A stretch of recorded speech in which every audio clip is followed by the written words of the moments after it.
ইন্ডিয়ার AFC Asian কাপে qualifier করার সম্ভাবনা কতটা? কারা কারা রয়েছে ইন্ডিয়ার গ্রুপে এবং কি হবে তাদের তাদের চ্যালেঞ্জেস? তো hello guys, welcome to channel Bong MSc নতুন ভিডিওতে আপনার সবাইকে আরও একবার স্বাগত। আজকে আমি নিয়ে এসেছি ইন্ডিয়ান ফুটবল আপডেটস আরেকটি পর্ব, যেখানে আমি আলোচনা করব ইন্ডিয়ার কি পরিস্থিতি হতে পারে এএফসি এশিয়ান কাপ যে কোয়ালিফায়ার আসছে নেক্সট ইয়ার, তো সেখানে এবং কীভাবে প্রস্তুতি নিতে পারে প্রতিটি টিম সম্পর্কে হালকিকাত আলোচনা করব। তো ওয়েলকাম টু নিউ ভিডিও, আশা করি ভিডিওটা আপনাদের ভালো লাগবে। যদি আমাদের গ্রুপটার কথা বলতে হয়, তো গ্রুপটাকে আমি খুব একটা সহজ বলবো না, খুব একটা কঠিন কিন্তু বলবো না। আমাদের গ্রুপে যে বাকি তিনটি দল রয়েছে, তাদের মধ্যে সবার প্রথমে যে দলটা রয়েছে সেই দলটার যদি র্যাঙ্কিং ওয়াইজ বলি, তাহলে হংকং রয়েছে। হংকংয়ের র্যাঙ্কিং মোস্ট প্রবলি 156, অ্যারাউন্ড এরকমই হবে। আমি যদি এক্স্যাক্ট না বলতে পারি, আমাকে মাফ করে দেবেন, বাট আশেপাশেই থাকবে। হংকংয়ের র্যাঙ্কিং মোস্ট প্রবলি 156। তো র্যাঙ্কিং অনুসারে কিন্তু বিচার করার আমাদের জায়গা নেই। হংকংয়ের সঙ্গে লাস্ট আমাদের যে ইন্ডিয়ার দেখা হয়েছিল, আমরা কিন্তু তাদেরকে বলতে গেলে এক প্রকার হিউমিলিয়েট করেছিলাম। কিন্তু রিসেন্টলি তাদের কিন্তু যদি ফর্ম দেখতে হয়, তো তাদের ফর্ম কিন্তু খুব একটা ভালো নেই। তবুও তাদের যে প্লেয়ারদের অ্যাডভান্টেজ, কারণ তাদের প্লেয়াররা কিন্তু চাইনিজ সুপার লিগে খেলে, এবং চাইনিজ সুপার লিগ থেকে জানেন আপনারা এসিএল এবং এসিএল2 এইসব যেটা এএফসির সব থেকে হায়ার টপ টিয়ার কম্পিটিশন, সেখানে কিন্তু খেলে আর কি। তো তারা সেই এক্সপিরিয়েন্স নিয়ে আসছেন, এবং বেশ কিছু খেলোয়াড় আছেন যারা কিন্তু ইউরোপিয়ান বংশোদ্ভূত।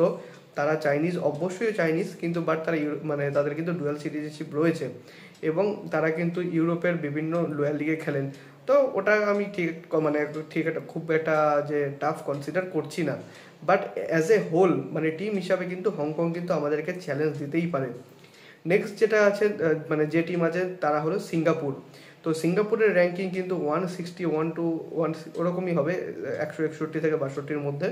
তো আবারও আমি এদের কথা বলবো যে র্যাঙ্কিং অনুসারে তাদের কিন্তু দেখলে হবে না। এর কারণ হচ্ছে সিঙ্গাপুরের সঙ্গে লাস্ট যে কটা ম্যাচ খেলা হয়েছে বাকি টিমগুলির, তো প্রতিটি ম্যাচেই কিন্তু শুধুমাত্র আপনি যদি দেখেন লাস্ট যে 7টা ম্যাচ খেলেছে, সেখানে কিন্তু একমাত্র কোরিয়ার সাথে তারা কিন্তু 7-0 গোলে হেরেছে ঠিকই, এবং সেই ম্যাচে কিন্তু তারা গোল করতে পারেনি। বাকি প্রতিটি ম্যাচে তারা কিন্তু গোল করে। তাদের তাদের ফরওয়ার্ড লাইন বেশ ভালো, এবং ডিফেন্স লাইন কিন্তু খুব একটা ভালো না, উইক আছে আর কি। এবং সব থেকে বড় কথা, তারাও কিন্তু ইন্ডিয়ার মতো সাফার করেছে। অর্থাৎ লাস্ট যদি আগের বছর দেখেন, তারা কিন্তু খুবই তথই বছর পারফরমেন্স করেছে তারা, বাট তারা কিন্তু সবকটা ম্যাচই, শুধুমাত্র সাউথ কোরিয়া ম্যাচ বাদে প্রতিটা ম্যাচই তারা কিন্তু গোল করতে সক্ষম হয়েছে।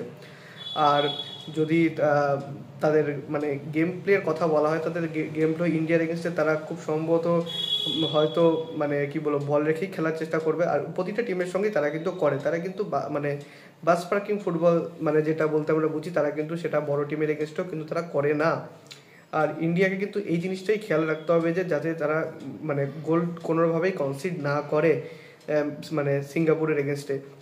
আর সিঙ্গাপুরের একটা বড় অ্যাডভান্টেজ হলো, তারা কিন্তু যে এখন এশিয়ান কম্পিটিশান যেটা আছে, এশিয়ান কাপ, অর্থাৎ ASEAN যে এশিয়ান কাপ থাকে, যেটা সাউথ এশিয়ান এশিয়া প্যাসিফিকের যে রিজিয়নগুলি টিমগুলি রয়েছে, তারা কিন্তু খেলে একসাথে।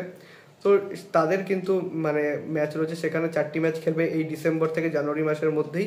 তো সুতরাং এদিক দিয়ে কিন্তু ইন্ডিয়ার জন্য একটা ভালো বলা হবে, কারণ ইন্ডিয়া কিন্তু 4টে ম্যাচ দেখে কিন্তু অনেকটাই তাদের স্ট্রেংথ বা উইকনেস সম্পর্কে ধারণা করে নিতে পারবে। নেক্সট যেটা দল রয়েছে, সেটা হচ্ছে আমাদের পড়শি দেশ বাংলাদেশ। তো সে বাংলাদেশ এমন একটা দল যারা কিন্তু অন্য দলের কিন্তু পয়েন্ট কাটতে ওস্তাদ। তো সেরকমই ইন্ডিয়ার এগেনস্টে তারা কিন্তু বাকি যে দুটো দলের কথা বললাম, তারা হয়তো অতটা বাস ট্র্যাকিং করবে না, বাট বাংলাদেশ কিন্তু বরাবরই ইন্ডিয়ার এগেনস্টে একেবারে ডিফেন্সিভ ফুটবল খেলে, বাস পার্কিং ফুটবল যেটাকে বলি। তারা কিন্তু একদম ডিফেন্সকে আপশট করে রাখবে এবং গোল করতে দেবে না, এবং বাই এনি চান্স তারা একটা কাউন্টার অ্যাটাক থেকে বেরিয়ে যাবে, এবং সেখান থেকে হয়তো সেট পিস যদি পায়, তো সেখান থেকে তারা গোল করতে সক্ষম হবে। তো লাস্ট আমরা যে কটা ম্যাচ দেখেছি, বিশেষ করে যেটা একদম লেটেস্ট ম্যাচ, সেই ম্যাচটা কিন্তু আমরা বাংলাদেশের সাথে ড্র করেছিলাম। তো বাংলাদেশের টার্গেট কিন্তু সেরকমই থাকে, ইন্ডিয়ার এগেনস্টে ড্র করার। আর ইন্ডিয়াকে চেষ্টা করতে হবে প্রতিটি ম্যাচে কিন্তু নিজের একদম যে স্ট্রং ফার্স্ট 11 সেটা কিন্তু নামানোর। ইন্ডিয়ার প্রচুর প্লেয়ারের চোট ছিল, লাস্ট বছর আমরা দেখেছি, এখন প্রত্যেকে কিন্তু রিকভারি করে গিয়েছেন। সুতরাং ইন্ডিয়া কিন্তু একটা স্ট্রং টিম কিন্তু নামানো উচিত, এবং মানেলো মার্কোস রোকার কাছে কিন্তু সব থেকে বড় চ্যালেঞ্জ হবে এই গ্রুপ থেকে টপ করে কিন্তু নেক্সট রাউন্ডে যাওয়া। যদিও আমি দেখুন, ইন্ডিয়ার র্যাঙ্কিং এদের সবার থেকে কম, 121। কিন্তু র্যাঙ্কিং দিয়ে কিন্তু বিচার করা যায় না। মানে আগের বার কিন্তু আফগানিস্তানের কাছে কিন্তু মানে আমরা হেরেছিলাম এবং ড্র করেছিলাম। এবং এবং ওহো, একটা খুব গুরুত্বপূর্ণ কথা আপনাকে বলতে ভুলে গেছি বন্ধুরা, হংকংয়ের কোচ কিন্তু অ্যাশলি ওয়েস্টউড। তো এই নামটা তো আমাদের ইন্ডিয়ান ফুটবল সার্কিটে একেবারেই নতুন নয়। আর অ্যাশলি ওয়েস্টউড কিন্তু মানে যখন আফগানিস্তানের সাথে ইন্ডিয়াতে এসেছিলেন, তিনি কিন্তু বলেছিলেন আমরা কিন্তু ইন্ডিয়ার মাটিতে ইন্ডিয়াকে হারাতে চাই, এবং সেটা কিন্তু তিনি করেও দেখিয়েছিলেন। তো সুতরাং হংকংয়ের সাথেও তিনি যদি এরকম কিছু করতে পারেন তাহলে কিন্তু অবাক হওয়ার বিষয় থাকবে না। এবং আমরা চাই না অবাক হতে, মানে as a Indian football fan আমরা কিন্তু চাই ইন্ডিয়া কিন্তু গ্রুপটা টপ করুন।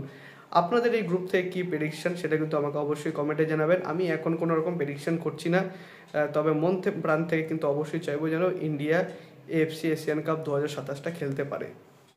আজকের জন্য ভিডিওটা ছিল এ পর্যন্ত। যদি ভিডিওটা ভালো লাগে থাকে ভিডিওটা অবশ্যই লাইক করবেন, চ্যানেলে সাবস্ক্রাইব করে বেল আইকনটা অবশ্যই প্রেস করে দেবেন আমাদের সমস্ত ভিডিওর আপডেট নোটিফিকেশন সবার আগে পাওয়ার জন্য।